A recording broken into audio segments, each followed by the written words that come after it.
Hello friends, मैं आपका दोस्त और एडुकेटर शिवपूजन सिंह आपका अपने यूट्यूब चैनल कॉम्पिटिटिव जोन में आपका बहुत बहुत स्वागत करता हूं। दोस्तों, अभी RRB level 1 examination on going और इसी एग्जामिनेशन की तैयारी हम कर रहे हैं और मॉक टेस्ट जो है वो यहाँ पर आपको प्रोवाइड करवाया जा रहा है। और कैसे आप सब, तैयारी अच्छी चल रही है? ओके, मुझे पता है कि आप अपनी तैयारी को इस चैनल के माध्यम से जुड़ करके और जारी रख रहे हैं। ओके, तो बस समय बहुत कम रह चुका है। कुछ तो बच्चे हैं जिनका एग्जामिनेशन चल भी रहा है। रिसेंट पैटर्न का अध्ययन मैं किया हूं और इन्हीं पैटर्न पर जो है वो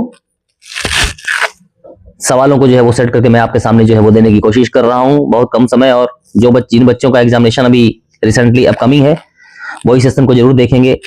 साइंस की सीरीज जो है वो चलाया था, उसका प्लेलिस्ट बना करके डाल दिया हूं। आप जाएंगे चैनल पे तो वहां पे प्लेलिस्ट मिल जाएगी साइंस वाली, तो आप जो है वो साइंस भी वहां से देख लेना। ओके, और बाकी तो जीके जीएस को लगभग दे ही रहा हूं मैं।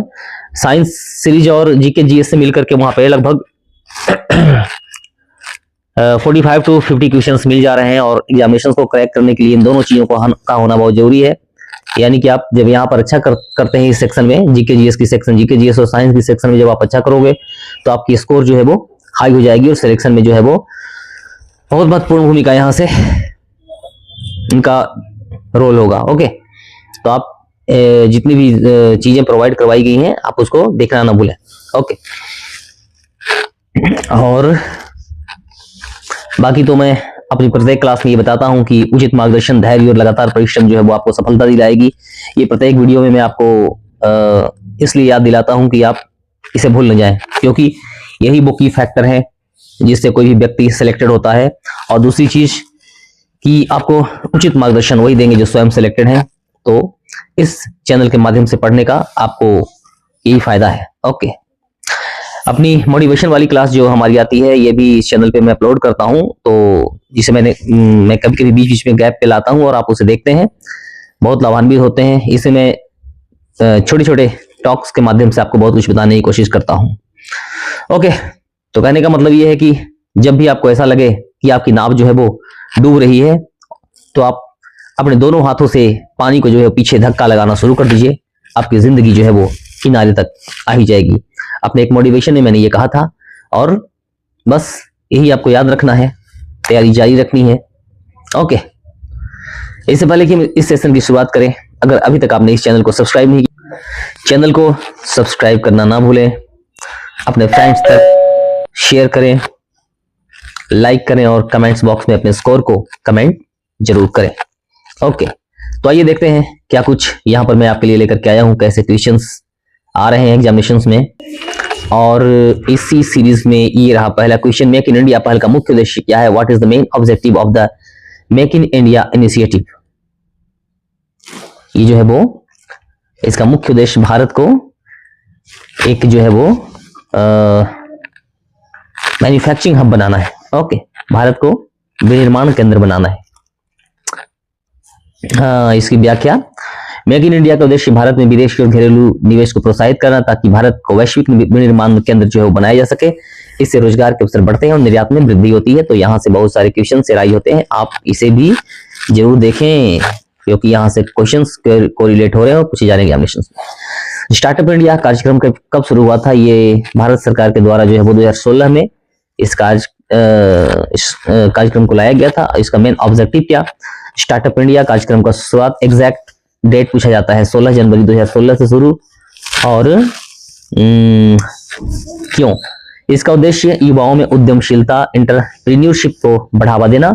इसमें टैक्स में छूट, फंडिंग सहायता और नवाचार को बढ़ावा दिया जाता है। तो इन सारी चीजों को क्लियर करते चलें। स्किल इंडिया मिशन कब प्रारंभ हुआ? When was skill India mission launched? और ये वर्ष 2015। इसलिए बहुत ही महत्वपूर्ण हो जा रहा है कि बहुत सारे डेटेड यहाँ से टेक्स्ट यहाँ से पूछे जा रहे हैं। स्किल इंडिया मिशन की शुरुआत 15 जुलाई 2015 को हुई। इसका उद्देश्य युवाओं को विभिन्न व्यावसायिक कौशलों में प्रशिक्षित करना है ताकि वे रोजगार के योग्य बन सकें। प्रधानमंत्री कौशल विकास योजना, ओके, इसी के अंतर्गत जो है वो संचालित होता है। स्किल इंडिया मिशन के अंतर्गत तो बहुत सारे कोरिलेटेड क्वेश्चंस यहाँ से, और फटाफट मैनर में मैं आपको दे रहा हूँ, ज्यादा टाइम नहीं, क्योंकि कम से कम समय और ज्यादा से ज्यादा स्टडी करना है आपको। ओके बच्चों, प्रधानमंत्री आवास योजना, हाँ, प्रधानमंत्री आवास योजना जो है वो कब लॉन्च हुई थी, और ये 2015, एग्जैक्ट डेट क्या कुछ है, 25 जून को। ओके, प्रधानमंत्री आवास योजना शुभारंभ जो है वो 25 जून 2015। उद्देश्य 2022 तक सबके लिए आवास प्रदान करना। शहरी और ग्रामीण दोनों क्षेत्रों के लिए जो है वो अलग अलग घटक जो है वो इसमें बनाए गए हैं, तो इन चीजों पर गौर फरमाएं। विश्व महिला दिवस, when is international women day and 8 मार्च।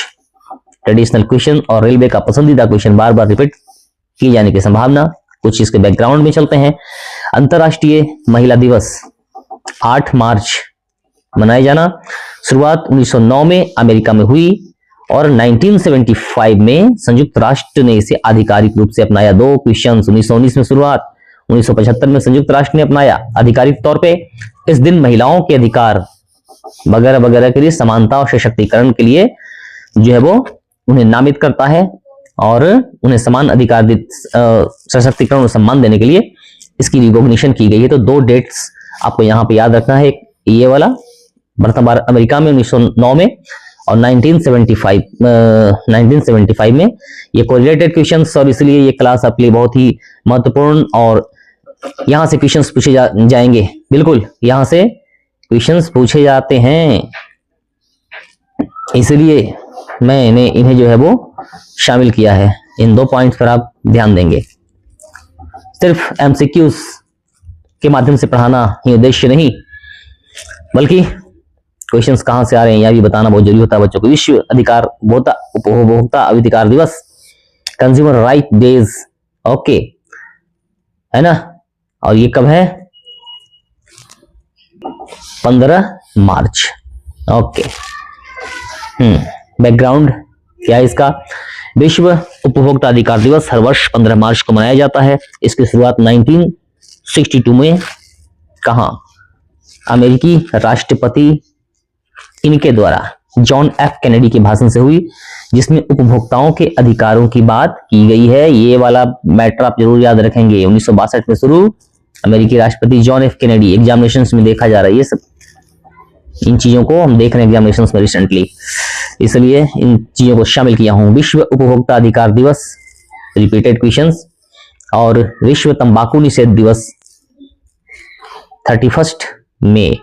देखो बच्चों, आप इन क्वेश्चंस को देख रहे होंगे तो आपको ये लग रहा होगा कि अरे ये तो यार एग्जामिनेशन में पहले ही पूछा गया है और मैंने इसे फिर से रिपीट कर दिया। अभी रिसेंटली में क्या देखा हूं कि जो पहले जो रेलवेज आरआरबी जो पहले जो क्वेश्चंस को लाता था, अब क्या कर रहा है वो कि उसी पे आधार बना करके दूसरे क्वेश्चंस को जो है वहां से राइज करने की कोशिश कर रहा है, कोरिलेट करने की कोशिश कर रहा है। तो इसलिए मैं इसकी व्याख्या दे रहा हूं, और संभावित व्याख्या में वही दे रहा हूं जो कि अब पूछे जा सकते हैं। ओके, तो आप इनको देखते चलिएगा बढ़िया से। अब देखो, वो तो पूछ लिया ये वाली बात 31 मई वाली, लेकिन इसके बैकग्राउंड में जाएंगे तो विश्व WHO ने 1987 में जो है वो इस दिवस की शुरुआत की थी। पूछेगा ये वाला बात। तंबाकू से होने वाले जो बीमारियां हैं उनके प्रभावों के प्रति लोगों को जो है वो जागरूक करना जो है वो विश्व तंबाकू निषेध दिवस का मेन ऑब्जेक्टिव। विश्व रक्तदान दिवस कब मनाया जाता है? When is world blood donor day celebrated? Okay, और 14 जून। ओके, यह दिवस कार्ल लैंडस्टेनर रक्त समूहों की खोज जिन्होंने की थी। देखिए क्वेश्चंस कैसे कोरिलेट हो रहे हैं यहां से, ये तो बार बार पूछा ही जाता है।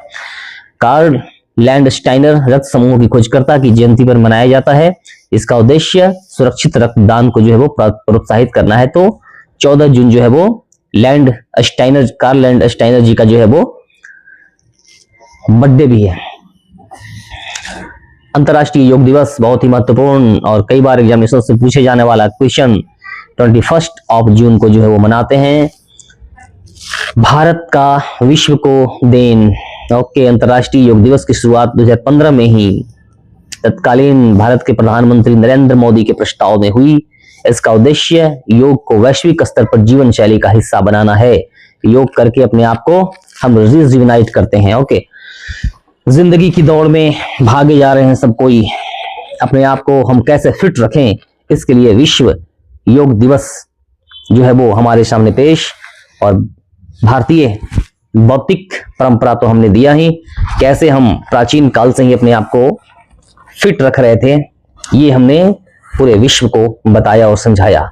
ओके, ओवरऑल हमारी सभ्यता बहुत उन्नत, और आज भी हम विश्व को बहुत कुछ दे सकते हैं। जैव विविधता, बायोडाइवर्सिटी क्यों महत्वपूर्ण है, क्यों महत्वपूर्ण है फ्रेंड्स? औषधियों और भोजन के स्रोत, पारिस्थितिकी तंत्र को संतुलित रखने के लिए, प्राकृतिक आपदाओं को बढ़ाने के लिए, सभी पर्यावरणीय लाभों के लिए। क्या आंसरिंग करेंगे आप इसका? ये तो जरूरी है पारिस्थितिकी तंत्र को संतुलित रखने के लिए, औषधियों और भोजन के स्रोत के लिए, प्राकृतिक आपदाओं को बढ़ाने के लिए, सभी पर्यावरणीय लाभ के लिए। दूसरी चीज है औषधियों और भोजन के स्रोत को जो है वो, हाँ, तो औषधियों और भोजन के स्रोत के लिए, यानी कि A and B both are the right questions. और ऐसे भी क्वेश्चन पूछे जा रहे हैं, स्टेटमेंट बेस्ड क्वेश्चन आ रहे हैं। ठीक है बच्चों, जैव विविधता क्या है? जो पारिस्थितिकी तंत्र है, इसको संतुलित रखती है और मानव जीवन के लिए भोजन, औषधि और अन्य संसाधन भी उपलब्ध कराती है। जलवायु परिवर्तन को रोकने का सबसे प्रभावी उपाय क्या है? यह है नवीकरणीय ऊर्जा का उपयोग, रिन्यूएबल एनर्जी का उपयोग हम करेंगे। पूरे विश्व के वैज्ञानिक इस पर जोर दे रहे हैं। नवीकरणीय ऊर्जा स्रोत जैसे कि सौर, पवन, जल विद्युत ग्रीन हाउस गैस उत्सर्जन को कम करते हैं और जलवायु की परिवर्तन को की दर को जो है वो ये घटाते हैं। तो राइट आंसर इज बी। मृदा अपरदन को रोकने के लिए कौन सा तरीका सबसे प्रभावी है? Which method is most effective to prevent soil erosion? तो क्या करेंगे? वृक्षारोपण ओके के द्वारा हम डिफॉरेस्टेशन को वृक्षारोपण के द्वारा हम क्या करेंगे? मृदा अपरदन को रोकेंगे, रोक सकते हैं, क्योंकि वृक्षारोपण करेंगे तो सॉइल जो है वो उसे पूरे मिट्टी को बांध करके रखते हैं, और इस वजह से जो है वो क्या होता है कि मिट्टियों का कटाव नहीं होता, तो मृदा अपरदन को हम रोक सकते हैं। पानी की बचत के कौन से उपाय प्रभावी है? Which measures are effective for water conservation? और ये उपाय है रिसाइकलिंग और पुनः उपयोग करके, वर्षा का संचयन करके। तो ए और सी यहाँ पर राइट आंसर आपके हो रहे हैं। ओके, यहाँ पर हम आंसर देंगे कौन कौन सा friends? A plus C is the right answer here. Okay, rain water harvesting और पानी का पुनः उपयोग, नलों का खुला छोड़ना और नदी प्रदूषण जो है वो इसके विपरीत है। नलों को बंद करके रखें, अपने घर के कचरों को नदियों में ना डालें, और इस तरह से हम क्या करेंगे कि हम वर्षा के संचयन में, पानी के संचयन में महत्वपूर्ण भूमिका जो है वो दे सकते हैं। Okay, computer network, computer science से बहुत सारे क्वेश्चन से राइज होते हुए कंप्यूटर नेटवर्क में हब का मुख्य कार्य क्या है? और the main function of A hub in a computer network? Data को सभी कनेक्टेड डिवाइसेस में प्रसारित करना है। ओके, ये ब्रॉडकास्ट करता है data to all connected devices तक। हब जो है वो एक नेटवर्क उपकरण जो क्या करता है? डेटा पैकेट्स को सभी पोर्ट्स पर प्रसारित करता है। यह केवल डेटा को फैलाता है, किसी मार्गदर्शन या सुरक्षा की सुविधा नहीं देता है। तो हब के बारे में इन फैक्ट को आप याद रखेंगे। कंप्यूटर नेटवर्क में बैंडविड्थ क्या है भाई? तो राइट आंसर ए। नेटवर्क में डेटा ट्रांसफर की अधिकतम दर जो है वो maximum data transfer rate in network, that is the work of bandwidth. Okay, bandwidth जो है वो नेटवर्क को डेटा ट्रांसफर क्षमता को बताता है। अधिक बैंडविड्थ का मतलब है कि डेटा जल्दी और इफिशिएंटली जो है वो ट्रांसफर हो रहा है। कंप्यूटर साइंस से बहुत सारे क्वेश्चंस पूछे जा रहे हैं। कंप्यूटर नेटवर्क में रूटर का क्या काम है? रूटर डेटा पैकेट्स को नेटवर्क के विभिन्न सेक्शंस में मार्गदर्शित करना। राइट आंसर ए है ना। रूटर क्या करता है? रूटर जो है वो एक नेटवर्क डिवाइस है, विभिन्न नेटवर्क्स के बीच जो है वो डेटा पैकेट्स को रूट करता है यानी पहुंचाता है। आईपी एड्रेस के आधार पर पैकेट्स को सही गंतव्य तक भेजता है। रूटर जो है लैन और वैन को जोड़ता है, नेटवर्क ट्रैफिक को मैनेज करता है और इंटरनेट एक्सेस देने के लिए ये महत्वपूर्ण भूमिका निभाता है। बहुत सारे कोरिलेटेड क्वेश्चंस आप आंसरिंग तो देख ही रहे हैं, इन्हें जो है वो आप अंडरमाइन करेंगे। ओके, कंप्यूटर नेटवर्क में मैक एड्रेस का क्या उपयोग है? What is the use of MAC address in a computer network? ये जो है वो नेटवर्क डिवाइस को यूनिक पहचान के लिए जरूरी है। Unique identification of a network device. Right answer A. Okay, देखते हैं कुछ फैक्ट्स इसके बारे में। मैक जो है वो फुल फॉर्म सबसे पहले तो आप इसे याद रखना। मैक मीडिया एक्सेस कंट्रोल है ना, media access control MAC address. ये जो है वो नेटवर्क डिवाइस को फिजिकल लेवल पर यूनिक पहचान देता है। यह नेटवर्क पर डेटा को पैकेट्स का सही डिवाइस तक पहुंचाने में मदद करता है। मैक जो है वो एड्रेस अक्सर 48 बिट का यूनिक नंबर होता है जो निर्माता द्वारा हार्डवेयर में एम्बेड किया जाता है। बहुत सारे फैक्ट्स। निरंतर गतिशीलता गंतव्य तक पहुंचाता है। कंप्यूटर में वर्चुअल मेमोरी का क्या महत्व है? वर्चुअल मेमोरी रैम की कमी को जो है वो हार्ड डिस्क के माध्यम से पूरा करना। ओके, यही जो है वो वर्चुअल मेमोरी का काम है। ओके, वर्चुअल मेमोरी वह तकनीक जो रैम की क्षमता को क्या करता है? हार्ड डिस्क के कुछ हिस्से का उपयोग करके बढ़ाती है। जब रैम पूरी तरह से उपयोग में हो जाती है तो ओएस अस्थायी डेटा को हार्ड डिस्क पर स्वैप करता है। इससे बड़ी एप्लीकेशंस और मल्टीटास्किंग संभव हो पाती है। तो इन सारे फैक्ट्स को आप अंडरमाइन रखेंगे। भारत में शुष्क प्रदेश में उगाई जाने वाली मुख्य फसल कौन सी है? What is the relation between crops and vegetation in arid region of India? ज्वार और बाजरा जो है वो शुष्क प्रदेशों में उगाई जाती है। जैसे कि आप राजस्थान तरफ चले जाएं तो वहां पे ये चीजें आपको मिलेंगी। शुष्क क्षेत्र में जो है वो कम पानी में अनुकूल जो फसलें हैं, क्रॉप्स हैं, ड्राउट रेजिस्टेंट क्रॉप्स वहां पे उगाई जाती हैं। इसे adaptations of vegetation and agriculture के रूप में हम जानते हैं। ओके, जैसे ज्वार और बाजरे की प्रकृति आप देखेंगे तो बिल्कुल छोटे छोटे दाने होते हैं इसमें ज्वार और बाजरे में, और ये शुष्क प्रदेशों में इसलिए होते हैं कि उनसे इवेपोरेशन नहीं होता है, वाष्पीकरण नहीं होता है, और जो वाष्पीकरण की दर को कम करे, धीमी करे, शुष्क प्रदेशों में ऐसे ही फसलें उगाई जाती हैं। अगर आप धान जो है वो राजस्थान में जाकर के लगाएंगे तो वहां पे संभव नहीं है, क्योंकि वहां पे वाटर उस तरह से उपलब्ध नहीं जो हमारे उत्तर भारत में या और भी दक्षिण के क्षेत्रों में जो जितना वाटर जो उपलब्ध है वो राजस्थान में नहीं। तो वहां पे वेजिटेशंस भी वैसे ही होते हैं। ऊंट जो है वो आपको राजस्थान में मिलते हैं। भारत में वर्षा और वनस्पति के बीच क्या संबंध है? तो अधिक वर्षा और कम वर्षा। अधिक वर्षा होगी वहां अधिक गहन वन होंगे, कम वर्षा होगी वहां पे कांटेदार झाड़ियां होंगी। ओके, तो right answer is both. Bharat में जो है वनस्पति किस पे निर्भर करता है? वर्षा पर तो निर्भर है। चेरापूंजी मशीन राम की तरफ अगर आप जाओ तो वहां पे ज्यादा वर्षा और बड़े सघन वन मिलते हैं। वहां पे अधिक वर्षा वाले क्षेत्रों में ट्रॉपिकल एवरग्रीन फॉरेस्ट्स, और कम वर्षा वाले क्षेत्रों में ज़ेरोफाइटिक थ्रोनी सर्ब्स। राजस्थान में आप जाएंगे तो कांटेदार झाड़ियां देखेंगे। इसे रेनफॉल वेजिटेशन को रिलेशन के रूप में बताया गया है। जैसे क्वेश्चन से यहाँ पे को रिलेटेड हो रहे हैं, उसी तरह से वर्षा के द्वारा जो है वो वेजिटेशंस भी को रिलेटेड होते हैं। मैं जानता हूं कि आपको मेरी क्लासेस बहुत पसंद है and all of you are enjoying this very much. आप अपने फ्रेंड्स तक इसे शेयर करें, चैनल को लाइक करते चलें। ओके फ्रेंड्स, मैं एक कारवां बना दूंगा जहां पे सिलेक्शन की छड़ी लग जाएगी।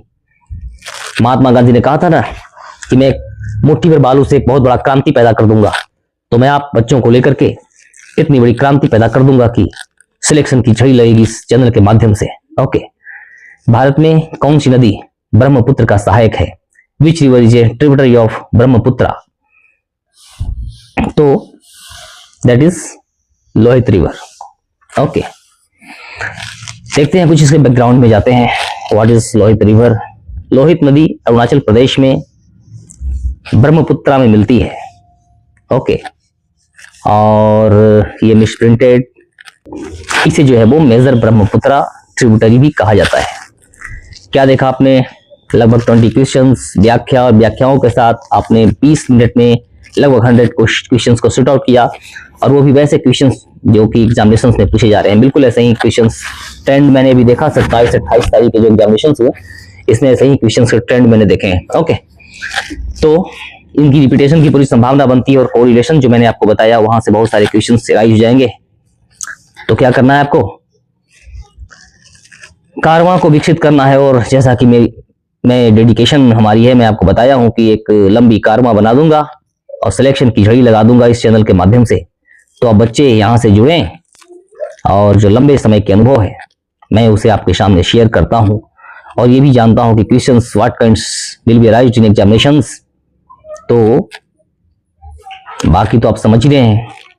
Okay, once again I would like to make you understand, जो बच्चे नए हैं वो तो भी यहां से बहुत कुछ सीख ही रहे हैं, और जो पुराने बच्चे हैं यहां से जो एमसीक्यू के माध्यम से अपने आप को रिजुवेनाइट कर रहे हैं,